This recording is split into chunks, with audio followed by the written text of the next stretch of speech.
Hare Krishna, Krishna Krishna, Hare Hare, Hare Rama, Rama Rama, Hare Hare, Hare Krishna,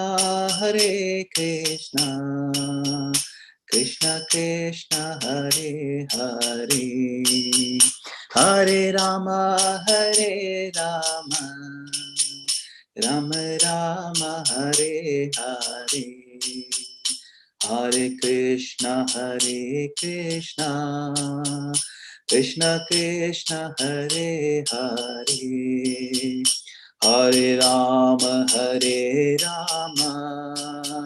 Rama Rama, Hare Hare, Hare Krishna,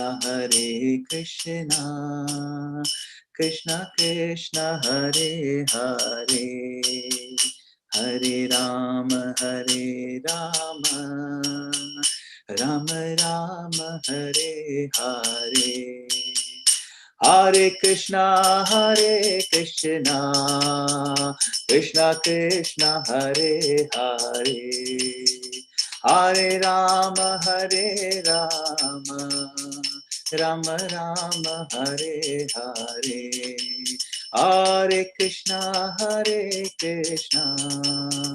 Krishna Krishna, Hare Hare, Hare Rama, Rama Rama, Hare Hare, Jaya Prabhupada, Jaya Prabhupada, Jaya Prabhupada, Jaya Prabhupada, Jaya Prabhupada, Jaya Prabhupada, Jaya Prabhupada, Jaya Prabhupada. Jai Go Premanande, Hari Hari Bol, Shri Prabhupada Ki Jai. So it looks like our devotees are gathering now. Let's give them a few more seconds to gather.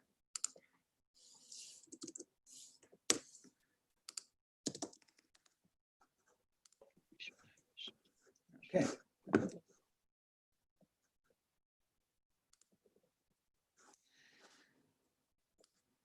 So thank you very much, dear devotees, and welcome to the ISKCON of New Jersey, Towaco Zoom channel.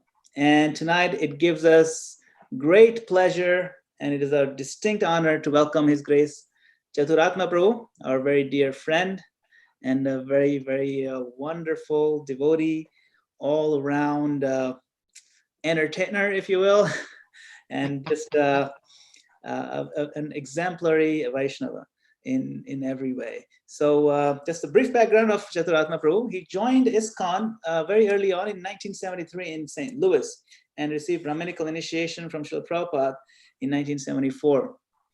And by the end of that year, he was engaged as full-time pujari for Shri Shri Gaura Nataraj. And over the years, he served as a head pujari in Dallas, Houston, Chicago, and two of the Radha Damodar traveling bus parties. He has been involved in the deity worship program of Radha Govinda in 3 locations, the 55th Street Temple, the 7th Avenue, and the Brooklyn Temple. And currently he is serving on the deity management board for Radha Shyamsundar in Alachua, Florida. He's also an advisor for the deity worship conference. So deity worship is very strong and runs in his spiritual veins. Chaturatma Prabhu is also very widely known for his yagyas, pujas, weddings, samskaras. I mean, no deity installation in America or abroad is complete without Chaturatma Prabhu's playing some role in it, and initiations, all the big initiations that take place, Chaturatma Prabhu somehow pops up. My own wife, when she was initiated, Mansi Ganga Devi Dasi, Chaturatma Prabhu was the Yagya Purohit for Sachinandan Swami and for Indradyumna Swami and so on. So he has played a vital role in our lives personally, and we very much appreciate it. He travels quite a bit with his very dear friends Indradyumna Swami and Bharahari Prabhu, and assists in their preaching in Poland, Russia, Ukraine, India. He lives in Alachua, Florida, but he doesn't come out of Govardhan somehow. He manages both. He lives with his wife Pashupati Mataji, and they have 3 grown children as well as 3 granddaughters. And of course, he's very beloved. He's very beloved all over the movement, and even the smallest child and the most elderly devotee knows him. So it is again my honor and pleasure to welcome him to our Towaco Daily Sangha. And today he'll be speaking about a great teacher in our line, Shyamananda Pandit Prabhu, Shyamananda Prabhu. So please enlighten us, Chaturatma Prabhu, and welcome. Hare Krishna. Hare Krishna. Thank you so much. I don't know how the initiating gurus sit through their Vyas pujas with so many nice things said about them. It's very embarrassing. But thank you very much for inviting me. It's my pleasure to have this opportunity to serve the devotees. Particularly speaking about Vaishnavacharya is something that's very near and dear to my heart, and that I've spent some number of years researching and very enthusiastic to speak about. So with that, I guess we'll just dive right in from here at Shri Govardhan. Chaturatma Prabhu, I think we seem to be having a little bit of a choppiness. We can hear individual words, but your sentences are somehow breaking up. Do you have sort of background noise, maybe a fan or something might be causing that? I'm just wondering. I do happen to have a fan on. You're pretty perceptive. Let me get up and turn that off. Fan, but those tend to make the words choppy. Right now you have a whole room full of your fans, so maybe, you don't need that one fan. Well, I always bring my own fan with me. Oh, goodness me. Is that better? Yes, I think it's a little bit better, yes. Okay, maybe I need to work on getting a mic for future programs. Okay, so we're good? Yeah. All right, thank you. Sorry for that little bit of tech difficulty. Om Jnana Tamarandasya Jananjana Shalakaya Chakshun Militamina Tasmai Sri Gurave Namaha Mukam Karoti Vachalam Pangum Lam Jayati Gurim Yakripatamaham Vande Sri Gurum Dinitarinu Vanchakapaturubhischa Kripa Sindhubahevacha Patitanam Pavanevyo Vaishnavebhyo Namo Namaha Jaya Sri Krishna Chaitanya Prabhu Nityananda Sri Advaita Gadadhar Shivasadi Gaura Bhaktivinoda Hare Krishna Krishna Krishna Hare Hare Hare Rama Rama Rama Hare Hare. So I'm very eager to speak tonight about Shyamananda Pandit, one of the three great heroes of our Sankirtan movement of Sri Chaitanya Mahaprabhu. Interestingly enough, Shyamananda Pandit was not the name he was born with. He was born in Utkala, village there in Orissa, Dharendra Bahadurpur. Difficult name to remember, not so important, but the fact that he was an Orissan Vaishnava. His father's name was Sri Krishna Mandala, and his mother's name was Durika. Now, Krishna Mandala and Durika had children prior to his birth, but all of them died in infancy or at childbirth. And so they were very unhappy in this task of raising children. So finally, one son survived, and they named this son Durika. I'm sorry, they named his son Duki. Duki is a word that indicates unhappiness and sorrow. So their thought was, if we name this child this, then the god of death will not come, because he won't want to bring any more unhappiness or sorrow to us. So this was the circumstances surrounding Duki's birth into this wonderful Vaishnava family. Now, everyone in the village, when he was born, they spoke about what a highly spiritual child he was. The moment of his birth, he received the full mercy of Lord Jagannath, it was said. And they described his features as being just like Cupid, had beautiful lotus-like eyes and long arms, all of the different qualities that are described in the appreciation of the presence of a great saintly person taking their birth like this. So after some time in his childhood, there were the different purification rites, the grain ceremony, the hair cutting ceremony, learning the alphabet, all of these things. And he then began his education, and everything very easily adapted to him. Within a very short period of time, all the basic understandings, grammar and poetry and rhetoric and philosophy. He grasped all these things very quickly and very easily. He had a very strong attraction to Sri Gauritai. And because there were many, many Vaishnavas in the village. And so hearing about the pastimes of Gauritai, he developed an attraction to them. Now, his mother and father were good Vaishnavas. His father was respected as an advanced devotee himself.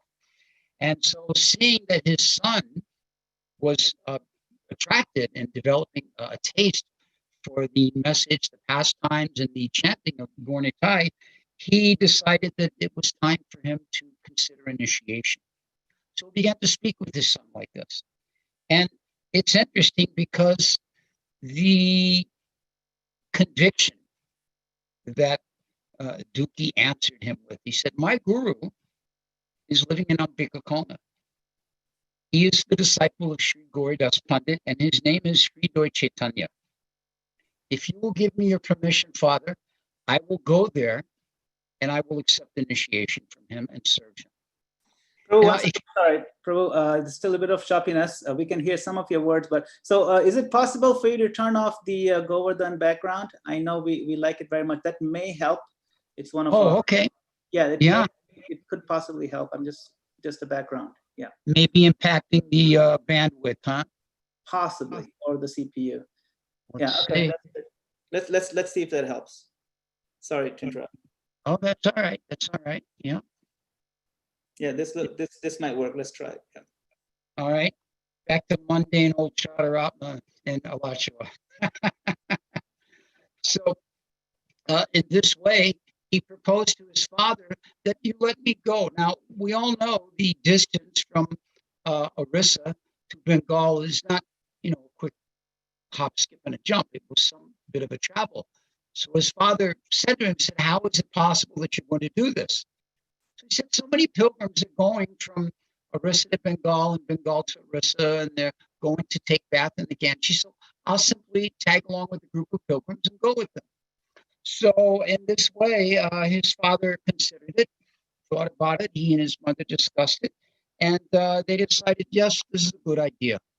So he set out for Gauda Desh in the company of different pilgrims, and he went through the different places. He arrived in Navadweep, and he went to Shantipur, and then finally he came to ISKCON.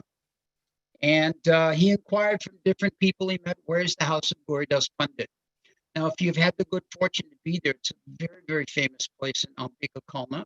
ISKCON is the residence of many, many wonderful devotees. We'll focus just on these for today. So as he found this place, he went to the ashram and he offered his obeisances at the gate.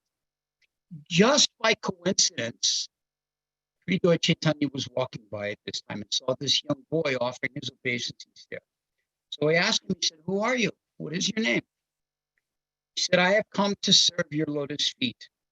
I am born in a family of Gopas. My father's name is Shri Krishna Mandala, and my name is Duki. Sri Doi Chaitanya mentions was so happy by the sweet way that this boy spoke. And he said, yes, you come, but why Duki? Duki is sadness. From now on, you should be known as Duki Krishna, one who is sad only when separated from Krishna. So he gave him this name.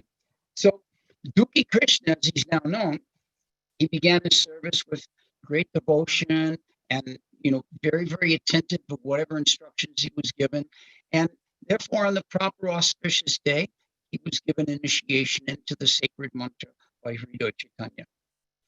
Now, it didn't take Sri Doi Chaitanya long to see what a very intelligent and what an actually very advanced individual this disciple was. So he decided that he would send him to Vrindavan and have him study under Jiva Goswami. Jiva Goswami, of course, was the respected head of the Gaudiya Sampradaya and known as the topmost scholar. So he arranged for him to go and have tutelage under Jiva Goswami. With the blessings from his spiritual master, Duki Krishna bowed his head, Hridoy Chaitanya sent certain messages and certain instructions to be given and respects to be given to Jiva Goswami when Dukhi Krishna got there, and Dukhi Krishna went on his way. Here again, we see that the journey to Vrindavan is not just a very quick one, not like a short time like we can take nowadays. It's a very long journey, and he had to pass many holy places. He went to Navadvip, and when he went to Navadvip, he asked, "Where's the house of Jagannath Mishra?" Because he wanted to go and pay his obeisances and take darshan there. And he got there, and he was met by Ishan. And we could actually do one entire class on Ishan Prabhu and his contact and his service to Jagannath Mishra and Sachimata and Mahaprabhu. But let's suffice it to say he was one of the remaining senior Vaishnavas at that time. And he was very, very happy to receive Dukhi Krishna. And he showed him the different places of Mahaprabhu's pastimes there.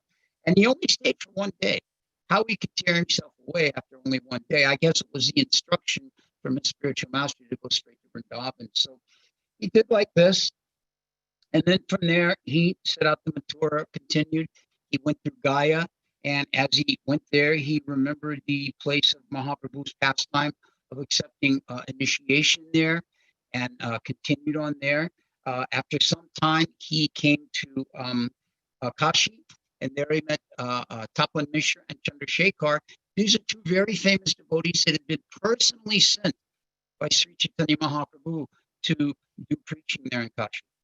And they spent many hours together that day discussing all the different pastimes of Sri Chaitanya Mahaprabhu. He continued on his travels, and finally, with great happiness, he arrived in Mathura. And what's the first thing anybody does when they go to Mathura? They go to the Adikeshava temple. They take darshan there, take bath in the Jamuna, and he rolled into dust at the birthplace of Sri Krishna. After taking a little bit of prasadam, taking a little bit of rest, then he continued on to Vrindavan itself. When he arrived in Vrindavan, he asked where the ashram of Jiva Goswami could be found. And locating this ashram, he went and he found Jiva Goswami, offered his obeisances at the lotus feet of Jiva Goswami with great happiness, great satisfaction, a real sense of fulfillment of having made his journey and completed it. I mean, I don't think we can even perceive of what it would be like to come in front of Jiva Goswami and actually see him in person and offer obeisances to him. What to speak of, had the great fortune to study under him. So he spoke to Jiva Goswami. He said, "My Guru Dev, Hridoy Chaitanya, has committed me to your charge.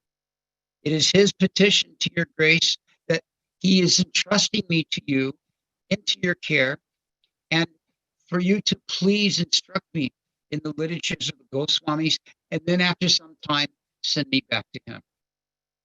So Jiva Goswami, of course, was very, very happy to receive Dukhi Krishna.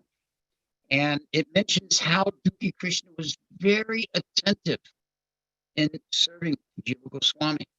And they began to study the different scriptures. And at this time, he met the two other classmates of Jiva Goswami, the two other students of Jiva Goswami who became his classmates. And that was, of course, Srinivasacharya and Narottam Das Thakur. Now, this is a good point at which to examine a little bit the context of age in these different personalities. Srinivasacharya was born just about 10 years prior to the departure of Sri Chaitanya Mahaprabhu. Narottam Das Thakur was born 1 year before the departure of Mahaprabhu. And Dukhi Krishna, he's not Shyamananda yet. Dukhi was born 1 year after. So Narottam and Dukhi are just a year or two apart. But Srinivas is the senior of the three. He's 10 years older than them. So the three of them, regardless of their age difference, they immediately bonded together. It was said that they were like three souls in one body in their studies together and their performance of services and in their execution of their devotional practices. Everything they did together, taking prasadam together. We've all had friendships like this in Krishna consciousness. Particularly, it was a little easier when we were brahmacharis, maybe some group of devotees that we just constantly did everything with. So this was the type of relationship between these three. Now, after some time, Dukhi Krishna made a request of Jiva Goswami. He said that he would like for him to please give him some particular type of service that would assist him in developing prema bhakti. I can't imagine any of us in our time with Srila Prabhupada having said to Srila Prabhupada, could you please give me some service that will help me develop my prema bhakti? I mean, not only were we too neophyte to even have a clue what prema bhakti meant, but none of us had any inclinations in this regards. But Dukhi Krishna was a very special personality, a very advanced individual. And Jiva Goswami could perceive this. So he gave him a service. He instructed him to go to the forest at ISKCON and every day to sweep that forest area, the paths there. Take a broom with him and sweep the path. Now, this is not a service that Dukhi Krishna took lightheartedly. He took it in a very meditative, and a very serious, and a very thoughtful manner. And he would go and regularly execute this service. What we might refer to as the mere task of floor sweeping is seen in his mind as a service to the divine couple, because Seva Kunj is where their different pastimes would take place. I remember the descriptions of his mood and thinking how to be able to be in touch with that dust every day. Such a wonderful, wonderful opportunity. Actually, I remember going around Govardhan one time, and there was a pilgrim there, had a large broom, and he was sweeping the path, particularly there in Anayor. They sweep that path every day. Not even so much to sweep whatever debris some thoughtless pilgrims may toss there, but just keeping it nice and fresh. And I saw that he was sweeping. I was going through there, and I put my head down and begged for him to put that broom on my head, which he very happily did and smiled. So, the act of sweeping these holy places, even though it just may be dirt that we're sweeping from one side to the other to make it look like nicer dirt, that's simply the mundane vision of it. Dukhi Krishna could understand the high spiritual nature of sweeping. So he took this up in a very wonderful mood. Now, one day, while Dukhi was cleaning the kunja, he was feeling some particular emotions of love within his heart, and he wasn't sure what was prompting them. And there he saw, just over there a little bit, was a bangle, an effulgent bangle, extremely effulgent. He'd never seen anything like this before, and he walked over and picked it up. He touched it to his forehead. It must be something very special. So he thought, this isn't ordinary. I'll hold on to this. And he put it into his cloth and tied it up in a little knot. I'll keep this until the person comes along that it belongs to. So he was thinking in this way. Now, in another dimension and realm, far, far beyond our material existence here, Radharani and her gopi friends were preparing for the morning services. And suddenly, Radharani noted that she was missing an ankle bracelet, a foot bracelet. And she mentioned this to Vishaka, and they began to discuss it. And Radharani became very embarrassed. How am I going to go before my elders? They'll notice this is missing and ask me about it. And this will be a very difficult situation. So she sent Vishaka, you please go back. I must have dropped this last night in Seva. Please go back and find it. So through some amazing arrangement of the divine energy, Vishaka showed up at Seva. And there was Dukhi Krishna very happily sleeping. And so she inquired from him. She said, "Oh, kind Gopa, did you happen to find a lost ankle bracelet around here anywhere?" Duki Krishna looked up, and upon seeing Vishaka, he was completely enamored. The sweet words, her radiant form, the pure spiritual energy emanating was beyond anything he had ever seen before, of course. And he was so dumbfounded he couldn't respond. And he just kind of stood there like that, as if the camera froze. So Shaka said again, "Excuse me, my dear Gopa, have you found the bracelet? Did you hear me?" He said, "Oh, yes, I found it. Who are you?" She said, "Oh, I'm a cowherd girl." And he asked, "Well, where do you stay?" "Oh, I stay in a village just near here." And then, "This is your ankle bracelet?" She said, No. It belongs to a new bride in our house, and she lost it here." "Well, why was she here?"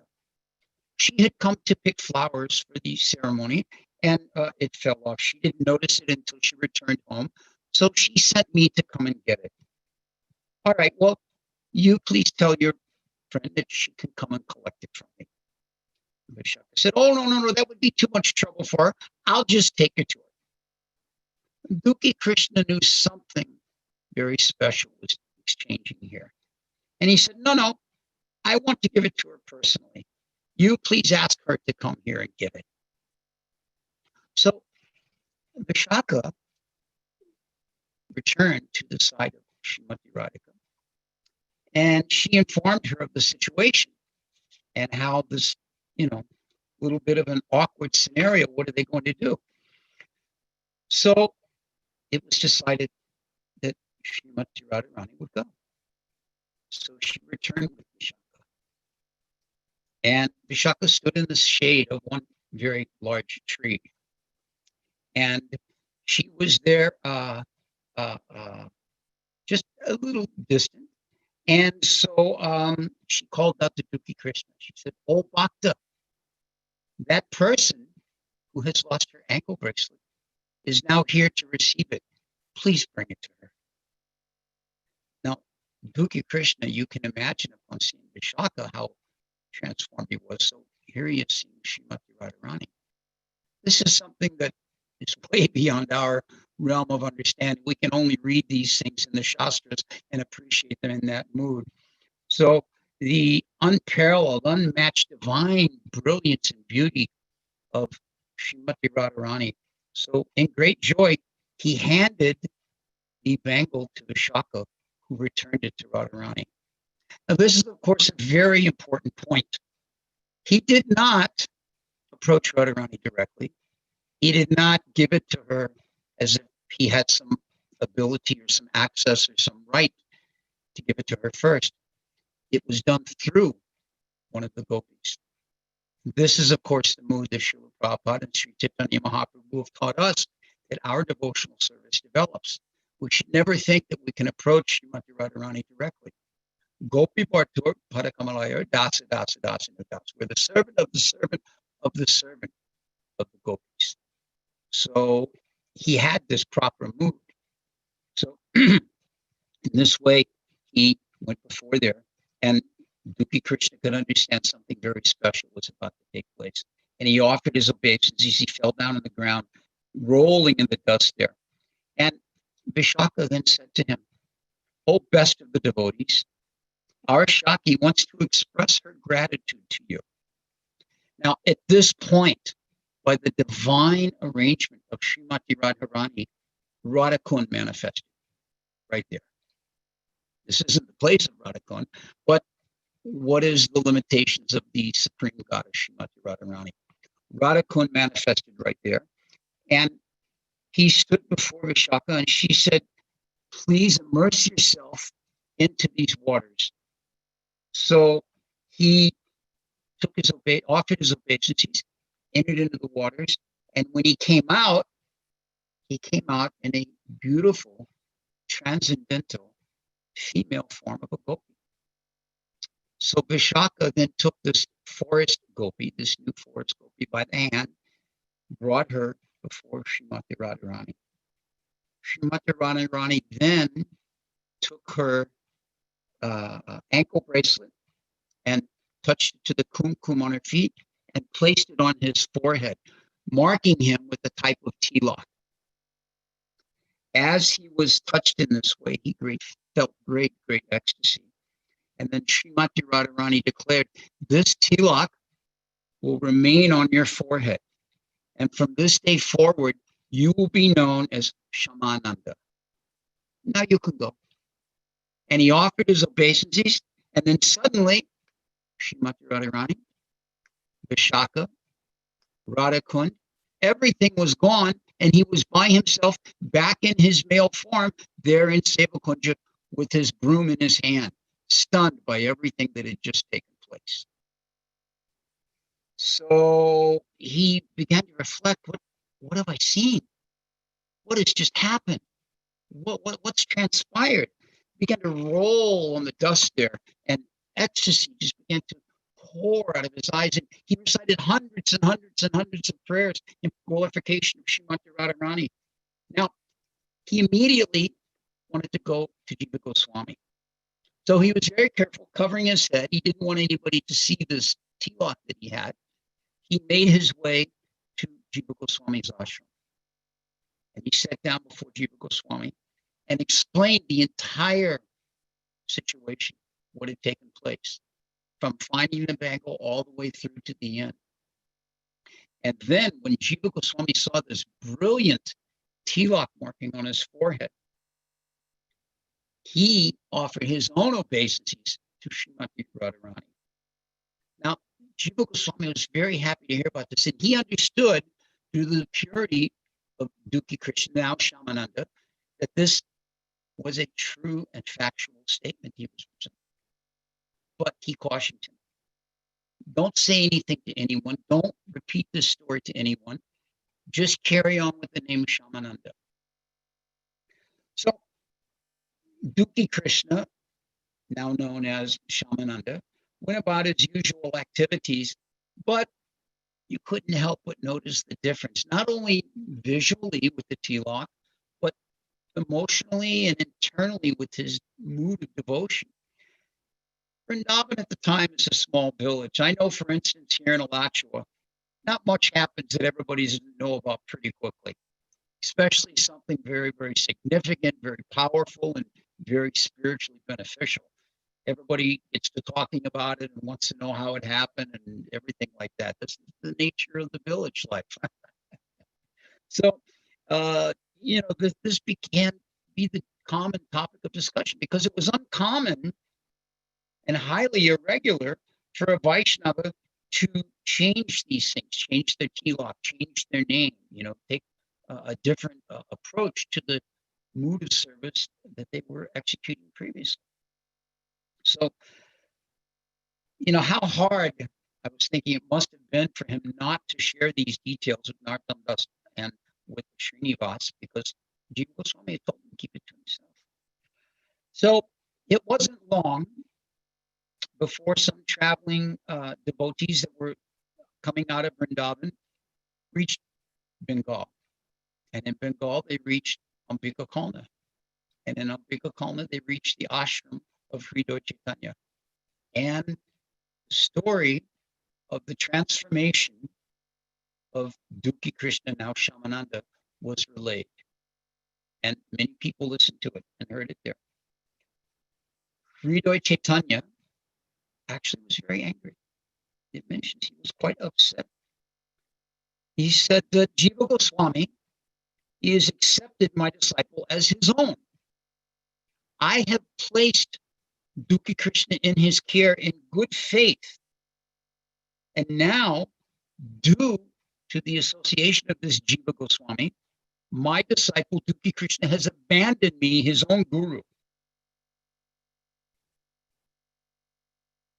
The subtleties here and the implications on a broader scale throughout history are very clear. It's a very instructive pastime what's going on in this aspect. So immediately, Sri Chaitanya got 5 of his most senior men. He said, you go to Vrindavan, you question Jiva Goswami, you question Sri Chaitanya, and then you report back to me what is the story. If these stories are true, then Dukhi Krishna should return and I will punish him as he deserves. However, if Jiva Goswami should interfere in any of your activities there, do not argue with him. Do not challenge him. He is an exalted Vaishnava. Just deliver my letter and wait for his response and then bring it back to me. Additionally, while you're there, ask Krishnadas why he has abandoned his guru. So this is all some very weighty stuff. And he instructed the 5 of them now, go to Vrindavan. So their travel and all is not gone into. Just as they arrived in Vrindavan, they presented themselves at the ashram of Jiva Goswami. When they arrived there, they were received with great hospitality, treated very respectfully, given places to stay, fed prasadam, everything was very nice. Then once everything had settled, they presented their letter from Hriday Chaitanya to Jiva Goswami. Jiva Goswami read it, and the 5 senior disciples stood there very anxiously, waiting for his response. Jiva Goswami replied as thus. He said, although this letter has been written in an accusing mood, I have not taken Dukhi Krishna as my disciple. I would never do such a thing. In fact, I am unworthy to be his disciple. So Jiva Goswami throws an entirely different twist on it than they expected. They expected to show up on a scene where Jiva had usurped this disciple and made him his own. And here Jiva is saying, no, I'm not even qualified to be his disciple. He said, I was asked to train Dukhi Krishna, and I have. And somehow or another, a rift has arisen between myself and Hriday Chaitanya. I am so sorry that he feels offended for me. I have great affection for my relationship with his guru, Gauridas Pandit. So I do not understand how this accusation has arisen. So now the senior disciples of Hriday Chaitanya, they felt very, very uncomfortable. They thought, we've accused Jiva Goswami on behalf of our spiritual master in this way, and he's clearly pointed out that he's done nothing of this. And well, you know, it really wasn't, it was just a misunderstanding. These 2 sannyasis came from Vrindavan and they mentioned all these things and new name and a tilak, and so things got a little misunderstood. So Jiva Goswami says, please listen. One day I asked Dukhi Krishna, who is giving you this new name and who is giving you this tilak? And Dukhi Krishna replied, one day, while meditating on my guru, Hriday Chaitanya, he came to me, asked me to sit on a kusa grass mat beside him, and he awarded me the new name and the new tilak. After doing this, Hriday Chaitanya placed his head upon my feet. And knowing, Jiva Goswami saying this, knowing how pure-hearted Dukhi Krishna is, I accepted his explanation. Now, it mentions in Bhakti Ratnakar that Jiva Goswami didn't feel he was straying from the truth because Shyamananda saw everything that happened in his life as the direct mercy of his guru, Hriday Chaitanya. He understood that whatever blessings he received was only because of the blessings, ultimately, of Hriday Chaitanya. So Hriday Chaitanya's disciples are very satisfied to hear this. And they asked Jiva Goswami to please enter all of this details in the form of a letter, and they would return it to Hriday Chaitanya and Ambika Kona. And Jiva Goswami also insisted that the disciples would go to Shyamananda and hear the same story from him. So, being assured of the details, Shyamananda repeated, as Jiva had said, and they took advantage of being in Braj. They thought, well, you know, we've come all this way, we might as well do some peripherum while we're here. They went out to Govardhan, and went around Govardhan Hill, and went to Radhakund and Shamakund, and went to Vamsi, about all the different places in Braj while they were there. They visited all the holy places and became very joyful. The burden of this responsibility, Hrido Chaitanya had given them, and the awkwardness of the confrontation had all been removed. And they were very, very blissful being in Vrindavan, very blissful going around to all the different holy places. And then in this way, they returned to Bengal. Upon returning to Ambika, the letter written by Jiva Goswami was presented to Hrido Chaitanya. He read the letter, and here again, Bhakti Ratnakar describes it. He considered it to be less than truthful. He said to the 5 senior men, he said, I can assure you, I have not appeared in any dream, and I have not awarded any name. I have not awarded any new tilak, and this letter is an attempt to deceive all of us. This is the end of it. I will now personally go to Vrindavan and get to the bottom of this entire issue. So Hrido Chaitanya began to put into effect a plan to go. And it wasn't just he was going to go by himself. He collected a large party for the purpose of this investigation. Included were 12 Gopals from the prominent area there, 64 Mahants, and an assortment of his own senior disciples. And he was leading all of them on the behalf of his guru, Gauridas Pandit. So, of course, a party like this, their travel time takes a bit. So some months later, they arrive in Vrindavan.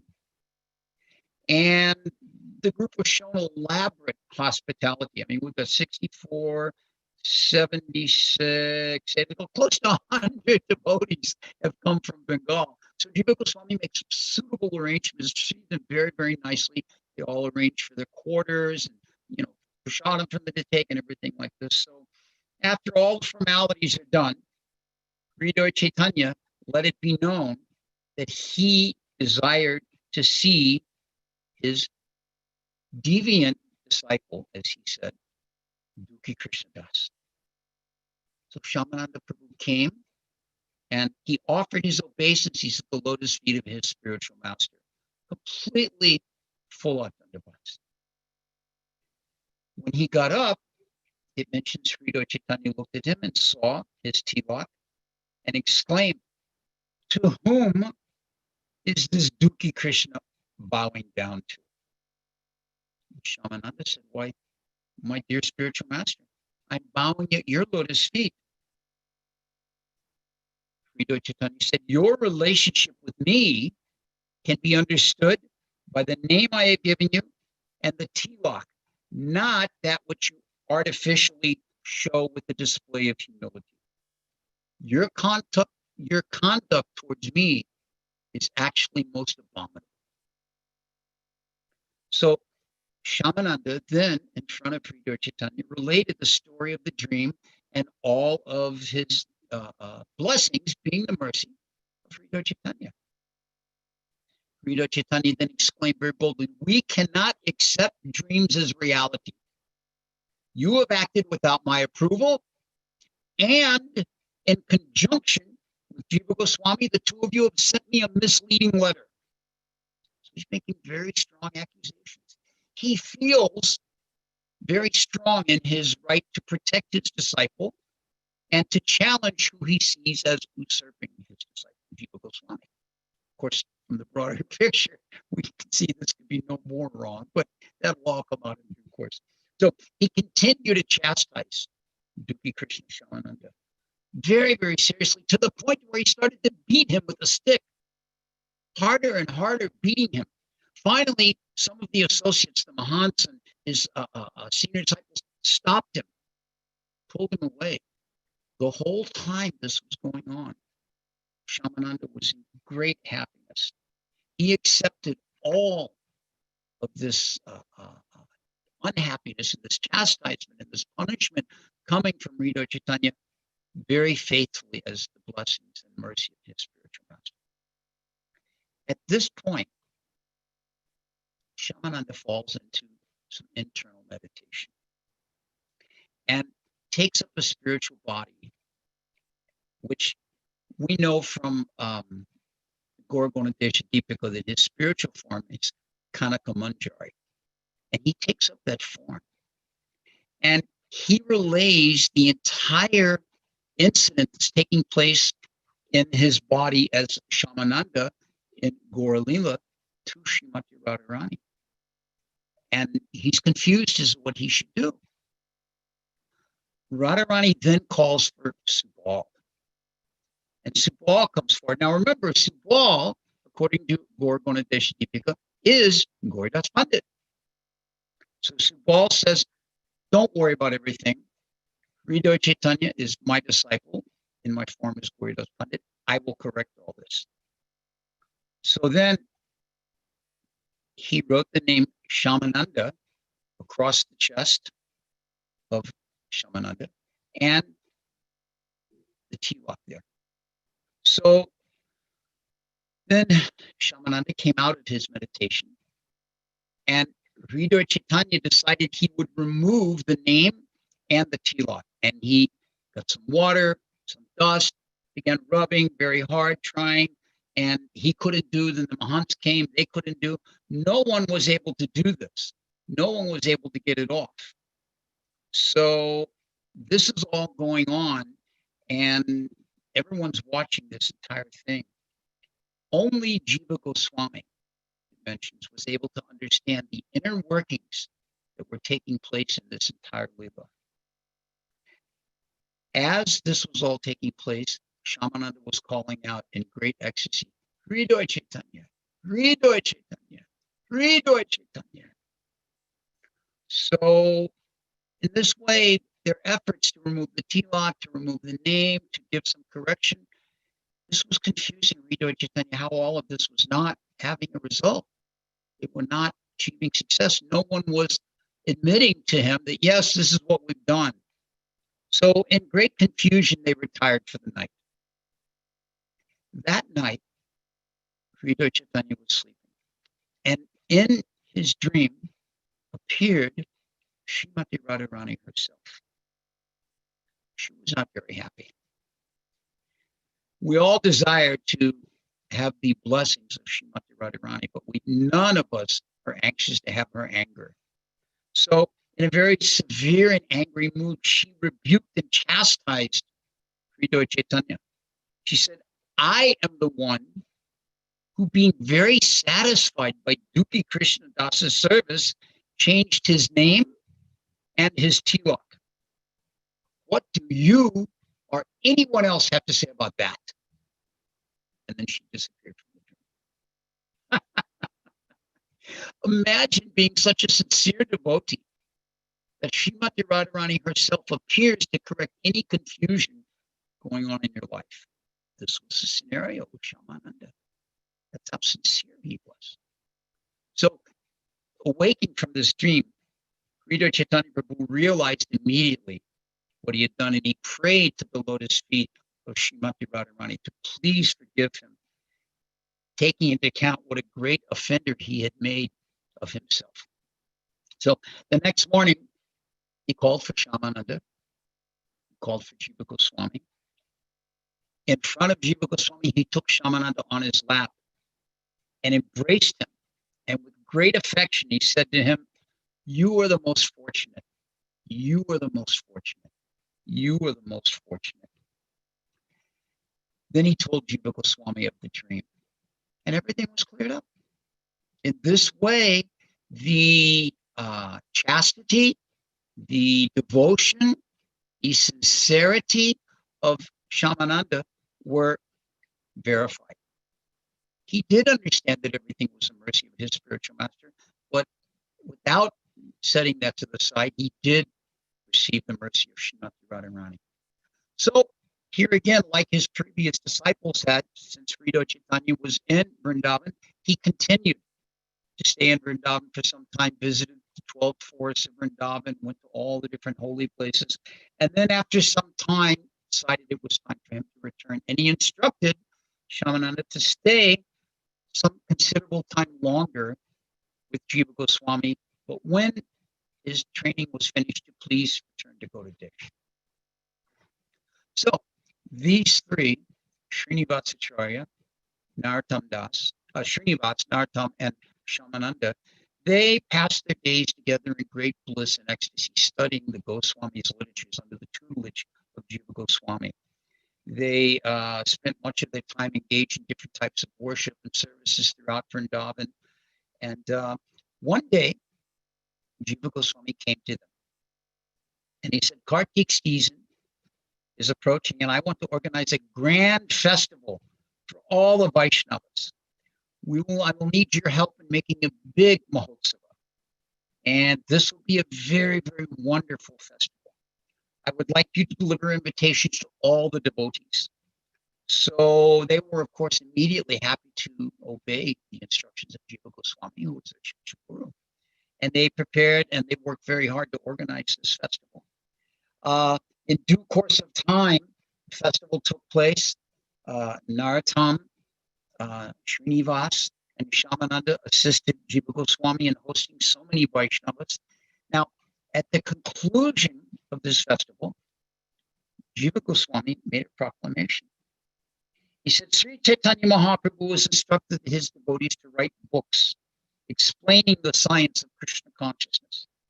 He also told us to distribute these books far and wide. Some of the Lord's most confidential servants, Rupa Goswami, Sanatana Goswami, Raghunath Das Goswami, Krishna Das Kaviraj, they have already handwritten many, many books.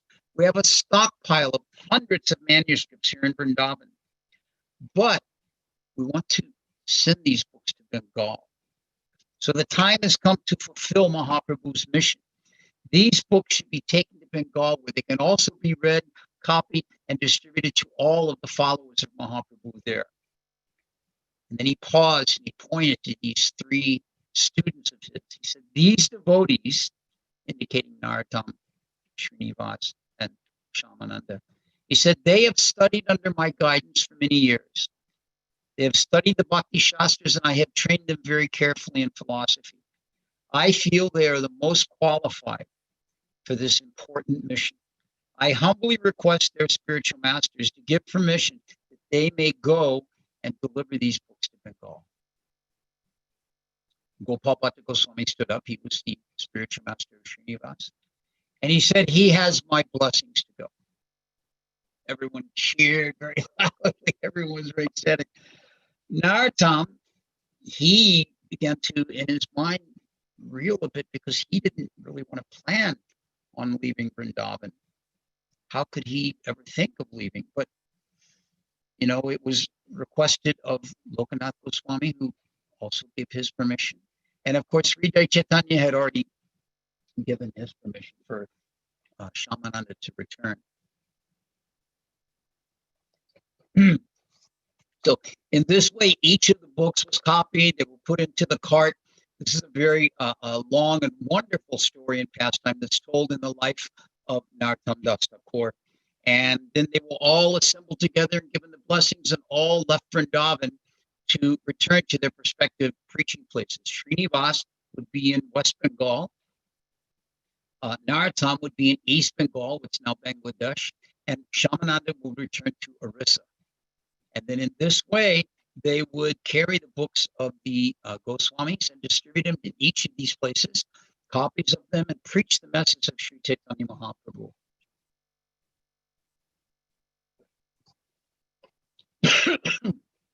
Of course, we know as they were traveling, the books were stolen.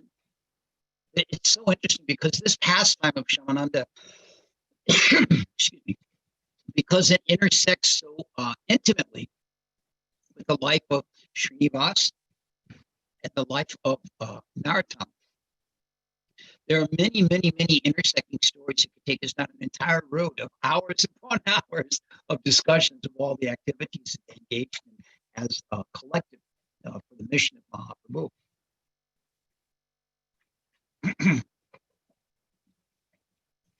So eventually, the books were stolen, and Srinivas decided to stay in the area where they wanted to send Narottam and Shyamananda to return and continue on with the preaching mission, because after all, they had been trained by Jiva Goswami, so they knew everything. So it was instructed that they should all go. And Shyamananda eventually, he returned to ISKCON.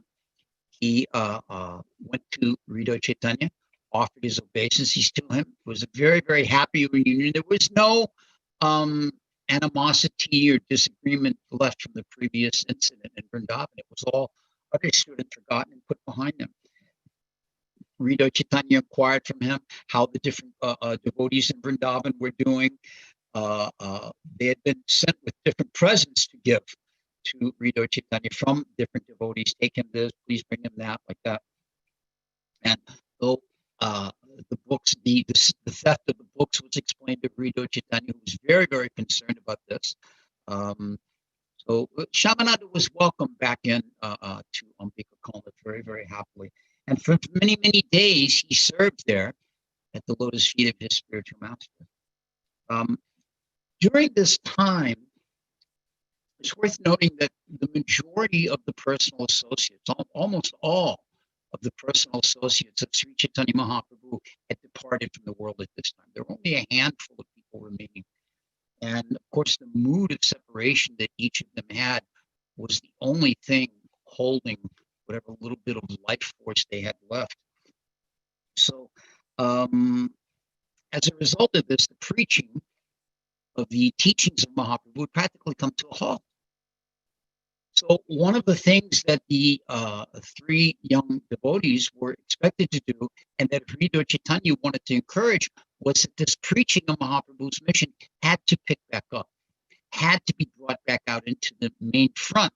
And to this end, he encouraged that Shyamananda should return to Orissa, which was his home country, his hometown, and began to spread the teachings of Sri Chaitanya Mahaprabhu there. While Shyamananda was despondent and a little unhappy to leave the association of Rida Chaitanya, who he had been separated from for so long, he happily, within his heart, took the instruction of his spiritual master and he set out for Orissa. And after he arrived there, the first place he went was to the place of his birth there at Dhirendra Bahadurpur. And it was such an amazing, when he arrived there, it was like local boy makes good and returns home. You know, he had gone away, become a great sadhu and a respected Vaishnava, and the stories of his life and pastimes had been relayed back to people. And so everyone in the village was so eager to see him and so happy to have him back. And he was very well received and given very nice facility there. He then from there went to the town of his father, and the same thing there. He established a wonderful Harinam program and set up regular evening meetings for discussing the philosophy and the teachings of Sri Chaitanya Mahaprabhu there. And in this way, his fame and his respect and appreciation began to grow throughout Orissa, and he began to acquire many, many disciples. And through his efforts, through his preaching, the teachings of Sri Chaitanya Mahaprabhu were revived and began to spread all through Orissa again in a very big way.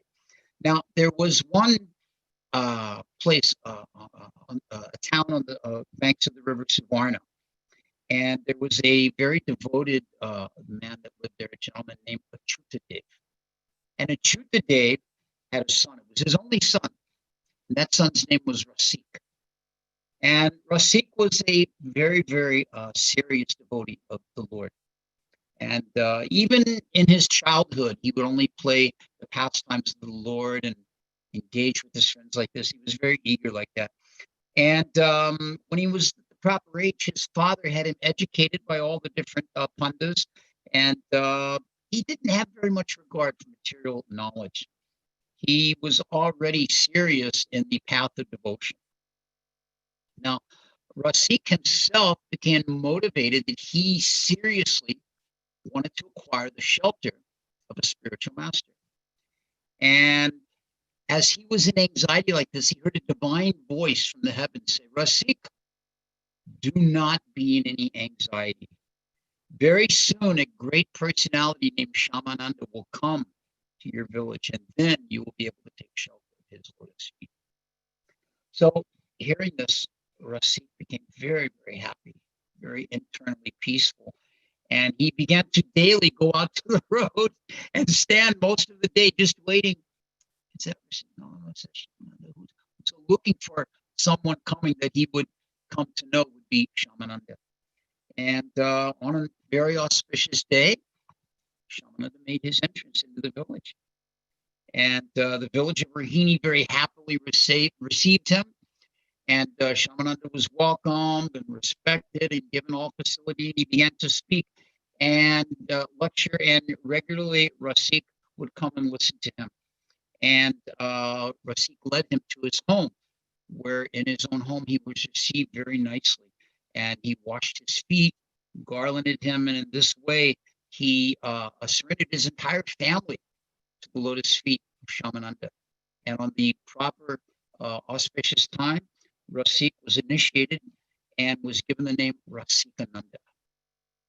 And in this way, Rasikananda became one of the most prominent disciples of Shyamananda, engaging with him and traveling all throughout Orissa, preaching very widely, distributing Krishna consciousness and the message of Sri Chaitanya Mahaprabhu very, very broadly. There was one story of a great yogi.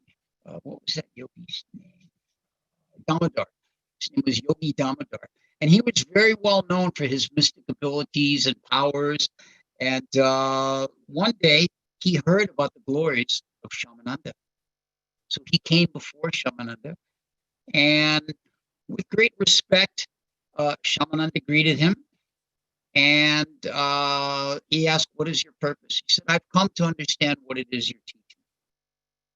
And Shyamananda said, "If your holiness wishes to develop divine purity, please, please, I request you, just chant the holy names of Gora and Nityananda. The Lord is supremely merciful. If you do this, Krishna Prema will be bestowed upon you." Hearing what Shyamananda said, it mentions that Yogi Damodar became very, very ecstatic in his heart, raised his hands into the air and shouted out, "Gornitai, Gornitai, Gomranga Nityananda."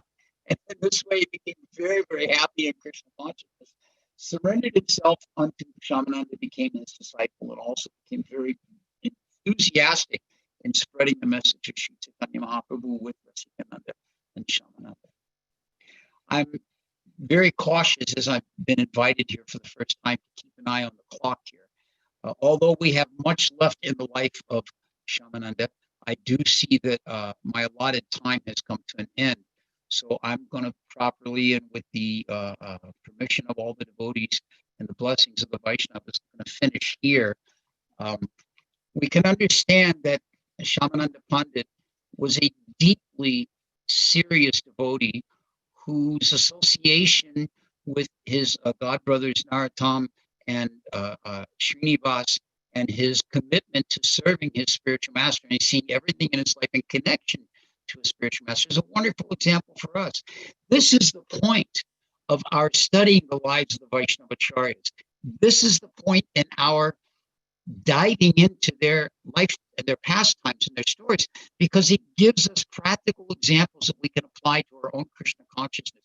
We can look at their lives and see how what they did was instructive to us in our own devotional practices. And this is what we should take from these stories we hear. Yes, they may be interesting stories and fun to hear, but we have to understand the deeper spiritual context of the example that these acharyas, this is the meaning of acharya. And we have to understand the deep context of their lives as it instructs us in what we can do in our own Krishna consciousness. So I'll finish there. Madam Gopal, I'll let you take the lead from here. Thank you very much, Chaturatma Prabhu. It was a real nectarian talk. I'd like to pass it on to our president, Nilmani Prabhu, to give the final word of thanks, after which we'll open it up to all the devotees to say a quick Haribol. And then Chaturatma Prabhu, if you have a few minutes after, maybe I'll try to reconnect with you later to see if we can learn something about our technical issue that we had. We heard most of your word, but in the beginning and throughout, we had a little bit of choppiness. So maybe you could help us also. So anyway, I'll connect with you later. Yes, I appreciate that, since I hope to use this as a regular format for other opportunities. I should learn how to do it And right. we hope to hear the rest of it, because there's no end to this nectar, and we want to hear more and more from you. It was really very much appreciated. So we'll definitely schedule you in for the, the next slots when they come up. So I'll pass it on Neelmani Prabhu now. Hare Krishna, Chaturatma Prabhu, Danvat Pranam, Mr. Srila Krishna Prabhupada. Neelmani. So Chaturatma Prabhu, I've never actually seen you just sit and give a wonderful class. My images of you are jumping off the Sadhu Sangha stage into the audience, head first. That's so just giving a beautiful class like this. Thank goodness I have more than one way to express myself. But this was a wonderful class. It was so nice to hear the glories of Shyamananda Pandit. Every time we go to Vrindavan, we always have the opportunity to visit Shri Radha Shyam Sundar, and the devotees there are so humble and so nice, and they always give us a little brochure about Shyamananda Prabhu, and we visit his Samadhi and things. So it's so nice, and we're just bringing back all those memories. So thank you so much, Prabhu, for a wonderful class and wonderful katha. Thank you. And we will definitely look forward to hearing from you again. So Hare Krishna. And so we would like to request all the other devotees to, you can unmute yourself and say a quick Haribol. Haribol, Haribol, Chaturatma. Hare Krishna. I see so many faces I know here. It was so beautiful. Thank you so much. Thank you. Thank you, Chaturatma. Prabhu, Dandavad. Oh, Prabhu. All glories to Shyamananda. Jai Hare Krishna. Thank you so much for this opportunity. I appreciate you all inviting me, and I hope I didn't disappoint, and that we all have an opportunity to share together again. Jai Yadu. Choppy or not choppy, you're a joy, always.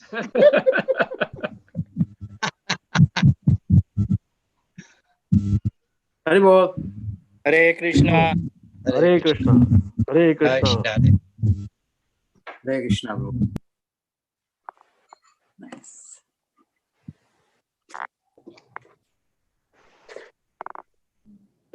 Yeah. Hare Krishna, Prabhu. Jai Hare Krishna.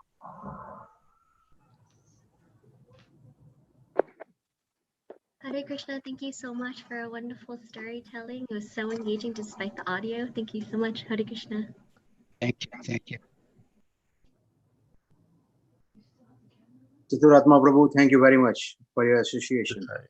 Hare Krishna. Hare Krishna. Thank you very much. I So, can see this here. so thank you again, Chaturatma Prabhu. And Jayadvaita Maharaj is also here. Jai Maharaj. Well, that was the most embarrassing part, having to speak in front of Jayadvaita Swami. Thank you, Chaturatma Prabhu. So nice. All right, well, Swami, good to see you. Good to see you. Very clever.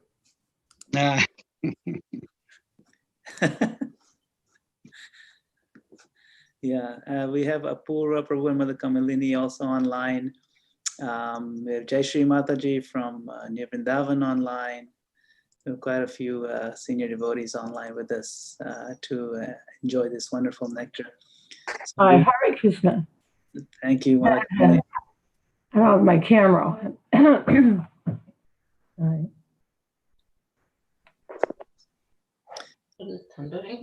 So thank you all once again. I'm going to make just a couple of quick announcements of upcoming speakers. So today we had at the center of our weekend, His Grace Chaturatma Prabhu. And then tomorrow evening, we have Adi Gadadhar Prabhu talking on Jagadananda Pandit. So the nectar flows will not stop. And then Monday, Wednesday, Friday, we have His Holiness Jayadvaita Swami Maharaj, as always, anchor, the rock of our channel. Monday, Wednesday, Friday at 8 p.m. We are doing the second canto. It's really incredible material. So please do join for that. And then on Tuesday, we have Govinda Prabhu from Chowpatty on Tuesday evening. And on Thursday evening, His Holiness Badri Narayana Swami Maharaj on Pastimes of Srila Prabhupada. So please keep joining us for more and more nectar. And we look forward to seeing you again. So Chaturatma Prabhu, maybe I'll touch base with you a little later in a couple of minutes and see if we can work on this, because this way it'll help you for all the other Zoom preaching that you'll do. Hare Krishna. Srila Prabhupada ki jai.